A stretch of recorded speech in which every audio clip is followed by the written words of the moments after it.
Hello students, welcome to Fascinating Physics. It is my third lecture on laws of motion. तो यहाँ पे हम लोग पढ़ेंगे apparent weight of a man inside a lift.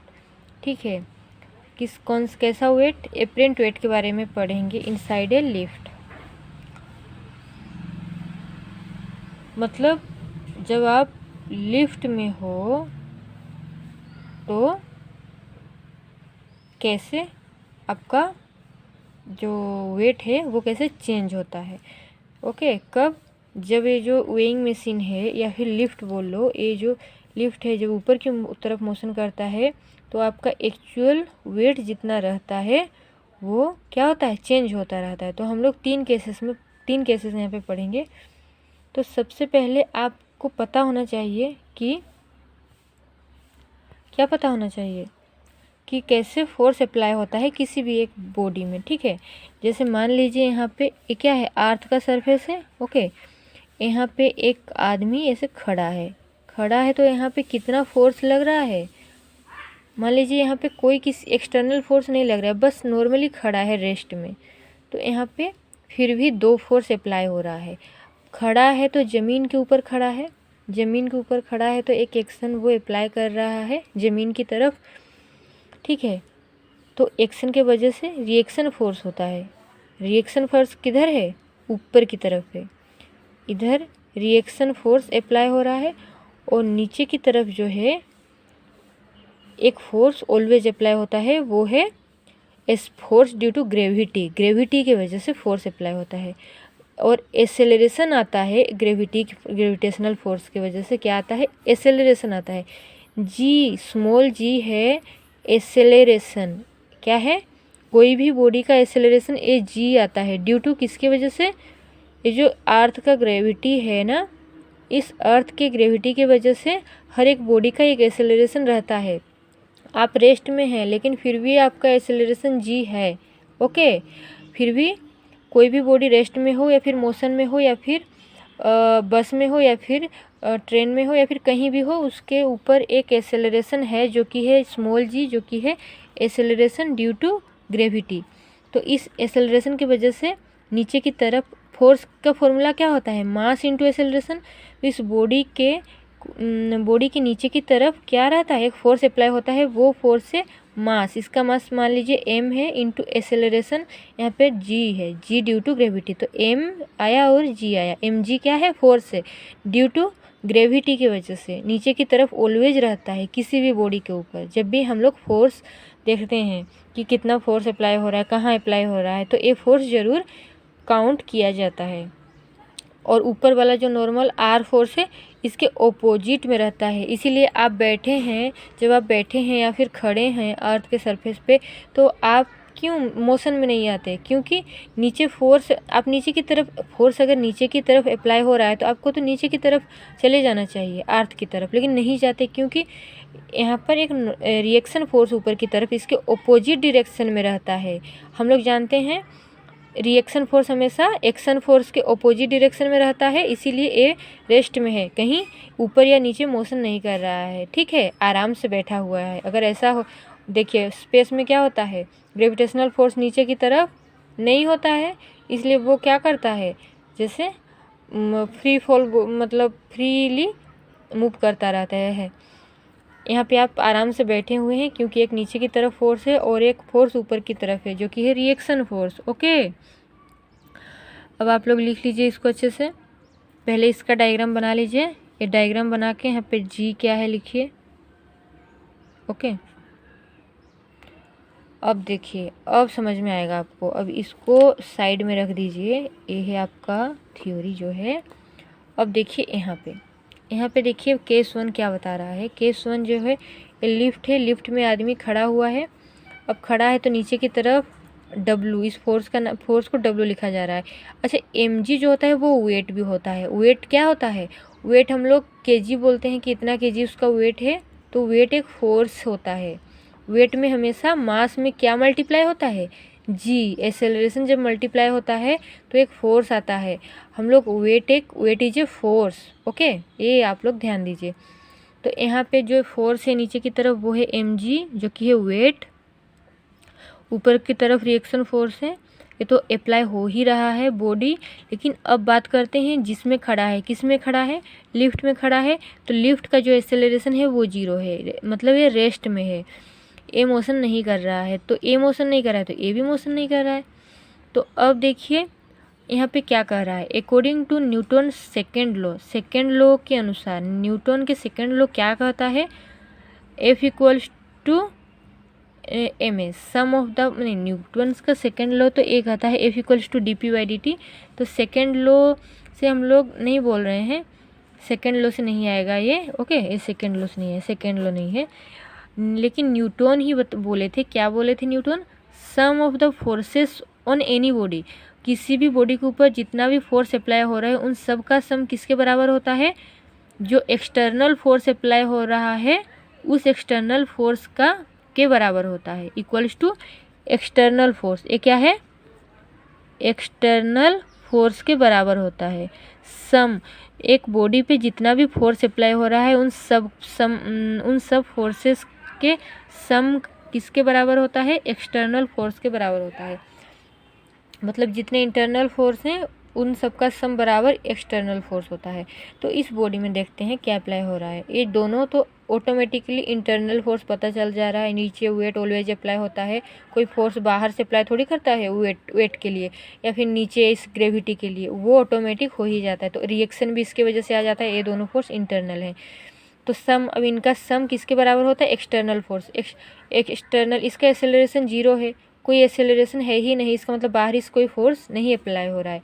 तो यहाँ पे क्या हो जाएगा, sum of the forces equals to external force 0 है, इसलिए 0 लिख दिया। इस फोर्स को काउंट करेंगे तो देखिए फोर्स को मेजर करने के लिए आप एक डायरेक्शन चूज कर सकते हैं, या तो नीचे वाले डायरेक्शन में जितने फोर्स आएंगे उसको पॉजिटिव ले लीजिए, या फिर ऊपर वाले डायरेक्शन में जितने फोर्स आएंगे उसको पॉजिटिव ले लीजिए।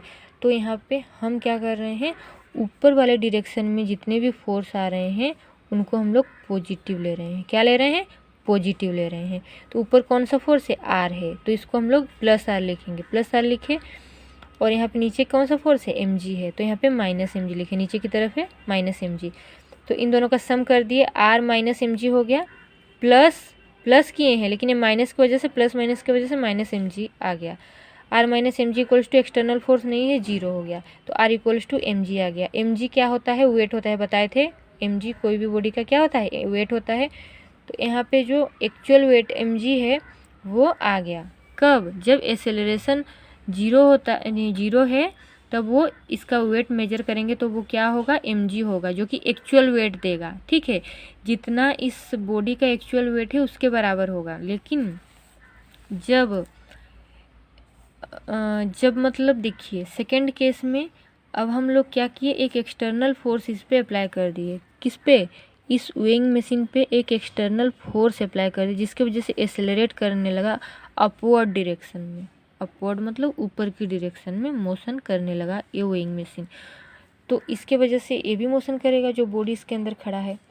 तो अब इस पे फोर्स, 3 फोर्स अप्लाई हो रहा है, एक एक्सटर्नल फोर्स हो रहा है, ठीक है, और 2 यहाँ पे इंटरनल फोर्स है। तो इंटरनल फोर्स का सम बराबर एक्सटर्नल फोर्स, पहले एक्सटर्नल फोर्स देख लेते हैं। एक्सटर्नल फोर्स क्या है, एक्सेलरेशन ए है उस फोर्स की वजह से, तो फोर्स क्या आ जाएगा, मास इंटू एक्सेलरेशन। तो मास क्या हो जाएगा इस बॉडी का भी एक्सेलरेशन ए है, बॉडी का मास मान लीजिए स्मॉल एम, तो स्मॉल एम इंटू ए क्या होगा, F is the external force, F equals to M A लिख दिए। अब इंटरनल फोर्स का सम अपवर्ड डायरेक्शन में है इसलिए पॉजिटिव लिए इस फोर्स को, एक्सटर्नल फोर्स को पॉजिटिव लिए, अब आर को भी पॉजिटिव लिए, और ये नीचे की तरफ है एम जी, तो इसलिए इसको माइनस एम जी लिए। तो अब R minus M G equals to M A internal force का सम है और ये एक्सटर्नल फोर्स है। फोर्स मतलब एम ए होता है ना, F equals to M A, ये एक्सेलरेशन है इसका, तो यहाँ पे लिख दिए। अब यहाँ से हम लोग निकालेंगे आर का वैल्यू, आर इक्वल्स टू क्या हो जाएगा, M G plus M A, M common लिए तो जी प्लस है, तो यहाँ पे जो वेट है एम जी ना होके एक्चुअल वेट इस बॉडी का एम जी है, ठीक है, अगर रेस्ट में रहता है तो एम जी ही आता है, लेकिन इस जिसमें खड़ा है उसके मोशन की वजह से एपरेंट वेट आ गया, मतलब वो वेट लग रहा है, कितना वेट लग रहा है कि m इंटू जी प्लस है, लेकिन एक्चुअली इसका m इंटू जी प्लस से वेट नहीं है, एम जी है, एम जी इसका एक्चुअल वेट है। लेकिन इस बॉडी के एक्सेलरेशन की वजह से एम इंटू जी प्लस ए हो गया। किसका वेट? इस बॉडी का वेट जो अंदर खड़ा है। कब? जब अपवर्ड डायरेक्शन में फोर्स था तो इसका वेट बढ़ गया, एम जी से प्लस हो गया, कुछ ऐड हो गया, तो इसका मतलब बढ़ा है, इंक्रीज किया है। Weight increases when weighing machine moving in upward direction. Here apparent weight मतलब एक्चुअल वेट नहीं है, सही वाला वेट नहीं है, बस लग रहा है, इसका मेजरमेंट में लग रहा है इसके मोशन के वजह से। तो इसका जो वेट है द मशीन इज ग्रेटर, तो ग्रेटर आ रहा है कब? जब अपवर्ड डायरेक्शन में एक्सेलरेशन हो रहा है। अब देखिए तीसरा केस है नीचे की तरफ। अब ये जो वेइंग मशीन है एक्सेलरेट तो कर रहा है लेकिन नीचे की तरफ कर रहा है। नीचे की तरफ जब ये एक्सेलरेट कर रहा है तो क्या हो जाएगा? जो बॉडी यहाँ पे खड़ा है इसके ऊपर, वो नीचे mg अप्लाई हो रहा है, ऊपर रिएक्शन फोर्स, और यहाँ पे फिर अगेन हो जाएगा सम। एफ सम मतलब sum of the internal forces equals to external force M A. External force क्या है? एम ए है।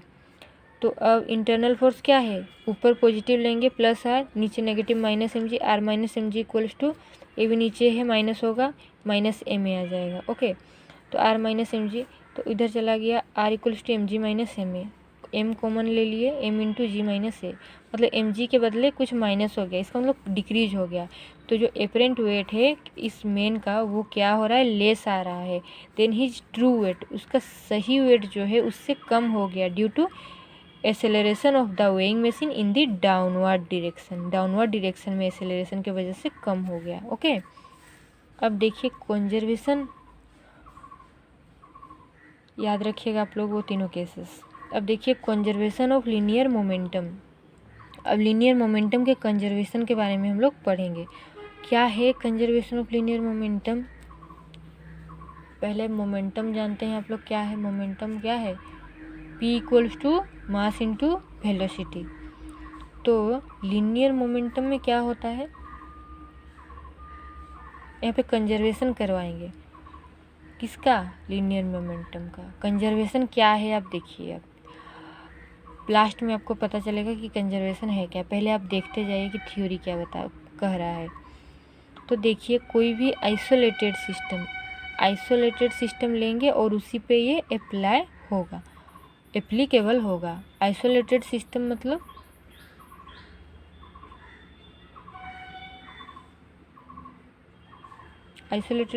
क्या? जब कोई एक्सटर्नल फोर्स अप्लाई ना हो रहा हो तो वो होता है आइसोलेटेड सिस्टम।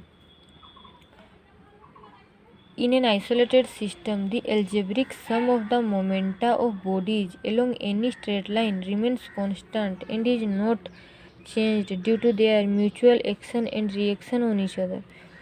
उनके एक्शन और रिएक्शन के वजह से कोई चेंज नहीं होता है।